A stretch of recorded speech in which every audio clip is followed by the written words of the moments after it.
High, আমি প্রীতি নিয়ে চলে এসেছি রথযাত্রার একটা মিনি ব্লগ নিয়ে। আর এই যে দেখতে পাচ্ছ, আমি ঘুম থেকে উঠে গেছি আর আমার দিনটা ঠিক এরকম ভাবে শুরু হয়। ঘুম থেকে উঠতে না উঠতে মা দেখছি হঠাৎ ডাকছে, তো কিছু বুঝতে না পারায় আমি ওপরে চলে যাই। ওপরে আসবো আর আমার গাছ তোমাদেরকে দেখাবো না, সেটা কি কখনো হতে পারে? এই যে দেখতে পাচ্ছ, এগুলো সমস্ত আমার গাছ। আর এটা হচ্ছে আমাদের ঠাকুর ঘর। আজ যেহেতু রথযাত্রা, সেই জন্যই মা গোপালদেরকে স্নান করাচ্ছিল। সত্যি কি মিষ্টি লাগে না গোপালদেরকে স্নান করানোর সময়।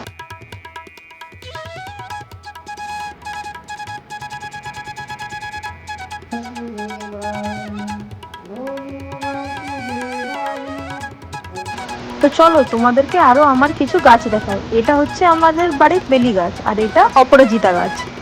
দাঁড়াও, আরো একটা ইন্টারেস্টিং জিনিস আছে। প্রথমবার আমাদের বাড়িতে হয়েছে রজনীগন্ধা। এখনো ফুল দেয়নি, কিন্তু কিছুদিনের মধ্যে হয়ে যাবে। তো চলো, আমি স্নান সেরে চলে এসেছি।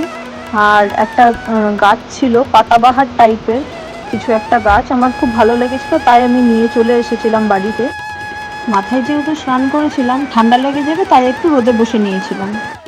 আর মেঘটাও বেশ কালো করে চলে এসেছিল, তাই জামা কাপড়গুলো তুলে নিলাম। মেঘ আসার পর তো মুষলধারে বৃষ্টি হয়েছে, বুঝতেই পারছিলাম না বেরোবো কি বেরোবো না।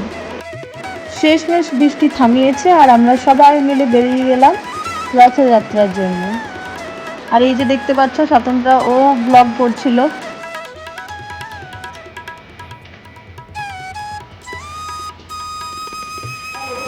আর এই যে দেখতে পাচ্ছ কি পরিমাণে ভিড় হয়েছে রথযাত্রাতে। যত বছর পেরোচ্ছে তত বেশি ভিড় বাড়ছে। তো শেষমেশ জগন্নাথ দেব নিজের মাসির বাড়িতে পৌঁছে গেছেন। আর সবারই উৎসাহ তো দেখতেই পাচ্ছ তোমরা, সবাই কত খুশি।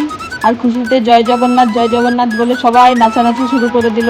আর এই যে দেখতে পাচ্ছ, এটা আমাদের দুর্গা মন্দির, প্রচুর ভিড় হয়েছিল।